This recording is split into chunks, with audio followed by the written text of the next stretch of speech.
Então, pessoal de casa me ouve bem? Espero que sim. Ótimo. Então, eu sou a Andresa, psicóloga clínica. Tive a honra de ser o quinto elemento desse grupo extremamente potente, que me enche de orgulho, e poder caminhar super, né, por singrando nesse oceano de estudo, entrega e dedicação que foram esses meses deliciosos, e a minha gratidão a cada um de vocês por isso. E eu vou trazer hoje justamente uma fala, uma reflexão sobre a construção da sexualidade feminina na sociedade atual, fazendo um recorte do Winnicott, e aí eu acho que vai ficar um pouco mais claro por que ontem eu fiquei tão impactada com um grupo de estudos, né, que fala da questão da sexualidade. Eu estou aqui, né, tive que integrar um monte de falas e tal. Estou me permitindo livre associação a esse respeito, desconstruindo aquilo que eu queria trazer, mas para a gente trazer uma reflexão um pouco mais rica. Então, eu vou precisar passar um pouquinho de aspectos teóricos, e daí a gente vai entrar numa análise do filme Pobres Criaturas, que é fantástico para a gente entender essa temática, e um filme muito rico. Mas estou reformulando a minha passagem nos aspectos teóricos, tá? O que a gente precisa compreender? Eu não tenho como pular direto para a passagem do filme se a gente não entender como que o Winnicott enxerga a construção da sexualidade. Ele vai falar um pouquinho da sexualidade feminina, mas a gente tem muito claro a construção da sexualidade a partir da premissa freudiana. Eu acho que é o que fica mais patente, o que fica mais... Se fala, né, da inveja do pênis, aquela coisa arada toda, do complexo de Édipo, que o Winnicott não vai negar, só que ele vai entender de uma outra forma. E por que a gente vai entender de uma outra forma? A gente precisa fazer essa leitura de uma outra forma, porque antes de mais nada, a gente precisa compreender que as premissas teóricas do Freud e do Winnicott são diferentes. E isso vai impactar justamente em toda a construção teórica. No que eu estou falando? A gente está falando do entendimento de que, para o Freud, a gente já tem instintos, a gente já nasce com id, a gente tem uma herança filogenética de comportamento, né, que vai reger a nossa vida. Para o Winnicott, não. A gente só tem uma herança, aquilo que é herdado é apenas a tendência inata ao amadurecimento. É esse impulso vital que nos impulsiona a gente a crescer, se desenvolver, amadurecer, enfim. Por isso que a gente não pode falar em conceito de pulsão de morte na teoria winnicottiana. Não cabe, porque vida não cabe. Tá? Mas mais do que isso, e quando a gente olha para o olhar, a gente traz esse olhar para a questão da sexualidade, da construção da sexualidade, e para o Winnicott é uma construção, né? A gente precisa considerar a diferença, e aí, do ponto de vista de aspectos filosóficos, axiológicos, do Winnicott para o Freud. Porque o Freud foi genial, mas ele era um homem do seu tempo. Ele era um homem cis, heteronormativo, vivendo numa Europa, né? Uma Europa na era vitoriana. Ele foi genial, sem sombra de dúvida, mas ele vai retratar e vai trazer aquele olhar europeu, da sociedade predominante. Né? O Winnicott já é um pouco mais contemporâneo, claro, ele vai trazer de uma Europa desolada de uma Inglaterra desolada pela guerra, e ele traz um olhar esperançoso. Mas, filosoficamente, qual que é a diferença que a gente precisa ter, porque isso facilita a nossa compreensão da teoria? Que o Freud, ele é a ética da lei, ele tem uma premissa kantiana de que a lei, de que a sociedade dita o comportamento, e isso é imposto de cima para baixo. Isso vem de fora para dentro. O Winnicott, ele é discípulo do Ferenczi. Então, ele tem um pressuposto que é da ética do cuidado, da ética da Então, entrando diretamente na constituição da libido, porque diferentemente do Freud, para o Winnicott a libido ela não é algo que já é dada no nascimento. Ela é originada a partir da fusão dos impulsos agressivos destrutivos que a criança vai experimentar no estágio do concernimento com os impulsos eróticos. É a partir dessa fusão que nasce, que é constituída a sexualidade. Tá? Então, o Winnicott ele não nega o complexo de Édipo, para o Winnicott sim, ele acontece, é a fase das identificações e das rivalizações, mas pressupõe que a criança tenha atravessado suficientemente bem a fase do concernimento, se apropriado em primeira pessoa da própria agressividade, porque a agressividade é constitutiva do ego, da sua personalidade, né? Então, quando entra no complexo de Édipo, a criança já tem a capacidade de se relacionar com uma pessoa inteira, ela vai perceber o outro como uma pessoa inteira e aí vai adquirir a capacidade de triangular as relações. Para isso, ela tem que estar inteira, e para estar inteira tem que ter essa integração da personalidade. Tá? E falando da sexualidade feminina, propriamente dita, o Winnicott fala, ele não acredita na inveja do pênis. A mulher, para o Winnicott, não é um macho castrado, né? A inveja do pênis é algo que acontece na fase fálica, antes do concernimento, que a criança começa a perceber as diferenças anatômicas. Isso pode gerar uma certa angústia, mas normalmente é superada pela fase do concernimento. Né? Para as mulheres para as meninas que não conseguirem superar, ela vai se colocar na relação com o outro, numa relação de dependência. Então, o outro tem o pênis, eu não tenho, então a gente vai se completar nessa relação de codependência.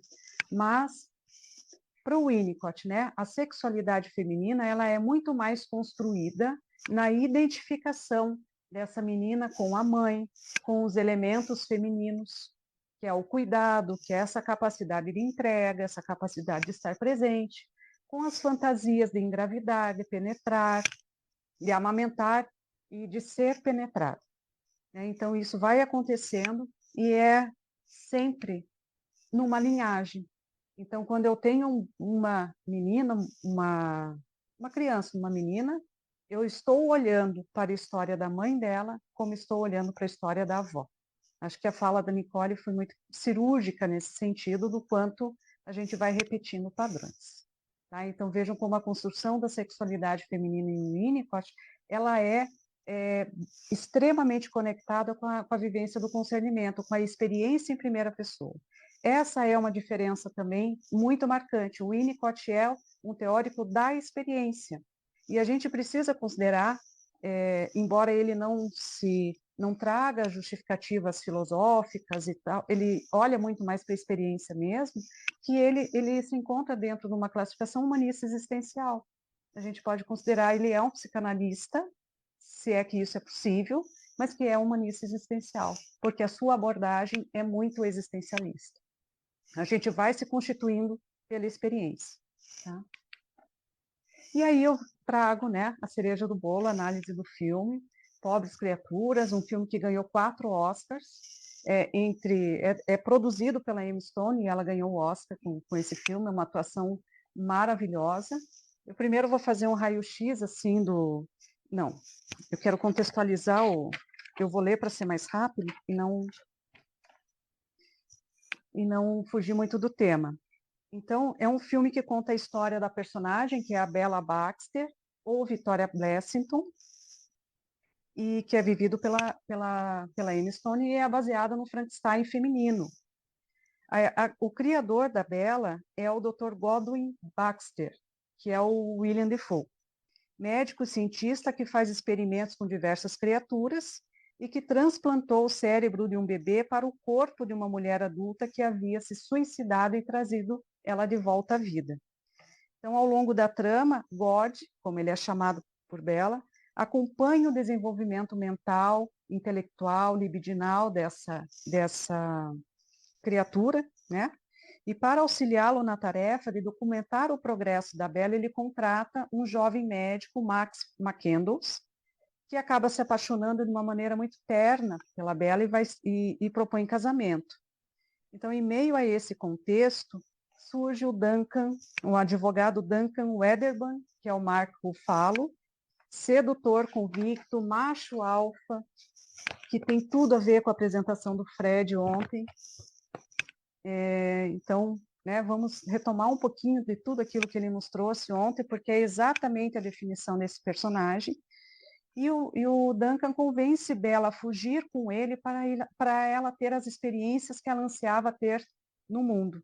E aí, no correr da trama, vão sendo trazidos fatos da história da Bella e tudo, e ela vem à tona toda a história dela e como que ela vai se comportar em relação a isso.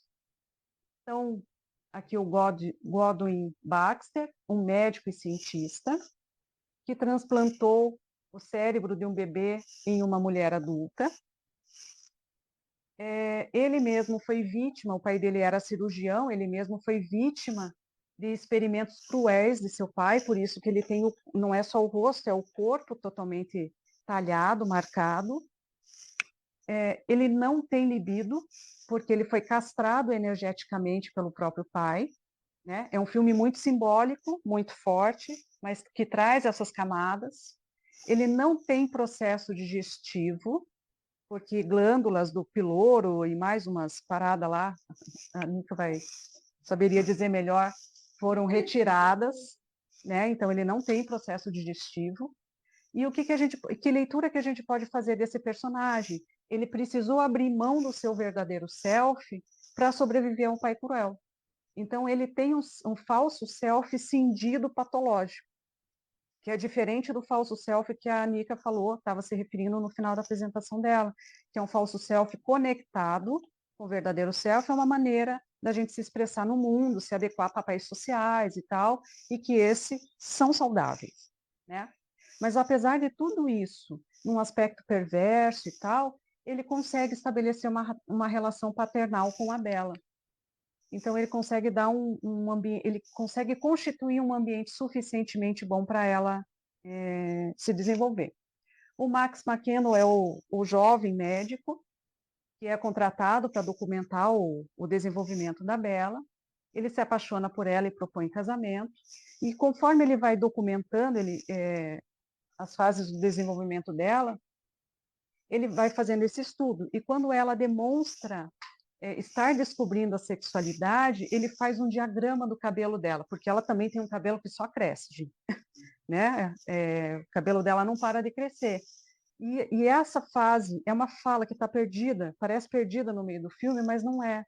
Porque quando a gente pensa nos testes projetivos, o cabelo é justamente uma representação muito atribuída a um significado de sexualidade, de conflitos sexuais. Então, ele fazer um diagrama do crescimento do cabelo dela traz essa conotação, o que é muito legal. Aqui, Duncan Wedderburn, advogado, mulherengo, devasso, macho alfa, masculinidade tóxica, valorizada pela sociedade. Né? Ele apresenta a Bella, convida ela para fugir com ele, porque ele vai levar ela no mundo para ter as experiências, apresenta a experiência do sexo, da gula, da música, da bebida, só que ela, no seu gesto espontâneo de querer ter as experiências em primeira pessoa, não se limita a isso. Então, ela quer mais, ela quer conhecer o mundo, ela quer sempre mais, e ele tenta controlar e subjugar os comportamentos e desejos da Bella. Aqui, a gente pode fazer uma leitura, né? Por mais que ela esteja experienciando tudo em primeira pessoa, mas a gente vê o quanto a sociedade também, e o Freud tinha razão na sua premissa, que nós somos atravessados pelas expectativas sociais. A constituição do superego de fora para dentro, ela acontece, a gente é atravessado por isso, inevitavelmente, né? E aqui o personagem da Bella, né? O Victoria Blessington. Então, ela foi criada pelo God. Essa de azul aqui é a Victoria Blessington se suicidando, porque ela deu o corpo, ela estava grávida, né? Então, ela morreu, mas o bebê ainda não tinha morrido. E o God vai justamente transplantar o cérebro desse bebê no corpo que já tinha falecido e trazer ela de volta à vida. Por isso tem uma inspiração meio do Frankenstein. Mas ela vai passar por todas as fases de desenvolvimento. Então a gente vai ver, claro, que uma adulta, mas tendo que lidar com controle de esfíncteres, aprendendo a andar, ela vai passar pelo concernimento, isso fica muito claro, porque o God não queria que ela tivesse contato com o mundo exterior, queria protegê-la, e ela exige, e para isso ela precisa passar pelo concernimento. Aí ela começa a ir para a vida, foi quando o Duncan surge nesse contexto e apresenta levá-la para Lisboa, a cena dos pastéis de nata aqui, e ela conhece, ela foge dele, na verdade, então ela vai buscar passear mais, conhecer mais, ela quer ver pessoas, e isso vai trazendo uma dor, uma angústia existencial para ela, né? Ela conhece música, conhece brigas de casais, ela vai tendo contato com a realidade até o ponto que ela vomita.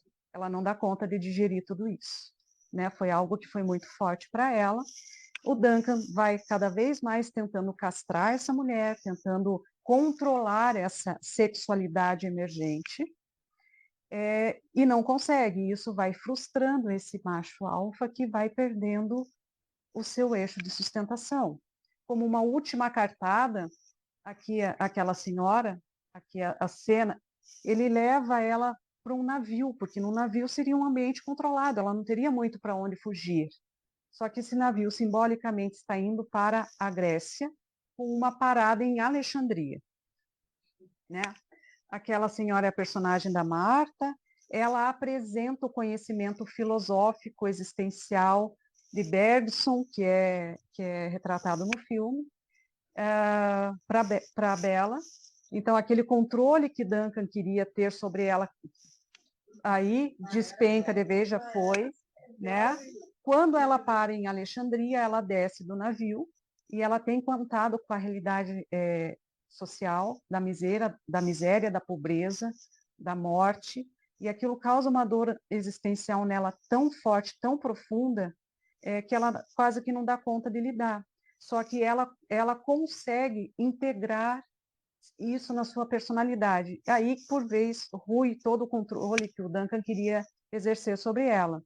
Eles, por conta disso, eles vão acabar descendo em Paris. E aí que é o mais legal do filme, porque ela, como uma forma de ganhar dinheiro, tem uma fala dela que é ganhar dinheiro, ganhar algum dinheiro para ter tempo de conhecer mais coisas, mais experiências, mais pessoas, né? Então ela resolve se prostituir porque assim seria uma forma dela ter experiências sexuais com outros homens. E ela fica nessa experiência por algum tempo. Ela tenta dar voz para as prostitutas. Ela tenta subverter a lógica do prostíbulo, querendo que as prostitutas tivessem o direito de escolher o paciente, o cliente, né? Claro que não é adotado. E aí ela se engaja, né? Ela se engaja numa realidade social mesmo. Ela vira comunista e tal, embora o filme não vá focar muito nisso. Quando ela tem toda essa integração, ela retorna para casa. E aí, quando ela retorna para casa, todo o passado dela, a origem dela vem à tona, né? E aí ela reencontra com o Max, porque na verdade ela teve toda essa experiência, mas ela saiu noiva. Ela retorna, vai se casar com o Max, o Duncan vai parar no hospício, e para se vingar, ele traz o Alfred Blessington, que seria o marido da Victoria Blessington, porque ele, de uma certa forma, ele reconhece a Bella como Victoria Blessington, um homem perverso, cruel, né? E o que ela faz? Ela entende, porque ela já sabe a origem dela, ela retoma a história dela. A gente pode pensar na Victoria Blessington como falso self cindido patológico, né? Que se suicida para que o verdadeiro self possa emergir. Eu acho que essa é uma leitura muito possível da gente fazer. Só que ela tenta resgatar a história dela, que não é dela, porque seria só do corpo, né? E ela sai do casamento e vai com o Alfred para tentar resgatar, entrar em contato com a história. E quando ela faz isso, ela se dá de cara com esse homem perverso que quer castrá-la literalmente, né? E ela não suporta viver nesse lugar que não pertence a ela, que não tem espaço para a espontaneidade, para a originalidade dela, e ela volta daí para casa, ela se casa com o Max, e daí ela pode ser realmente, ter as experiências dela de liberdade, de espontaneidade, inclusive na área, no campo da sexualidade. Tá? Então, assim, não sei se eu... Ah, último. Então, de uma maneira, é um filme muito rico. Acho que teria, né, assim, quando a gente pensa, seria muito legal se a gente pudesse assistir o filme comentando, e isso seria de uma riqueza, mas de um tempo muito curto. Eu trago essa provocação para que fique, para que a gente queira assistir, porque o filme é muito legal. Star Plus. É isso, gente. Obrigada.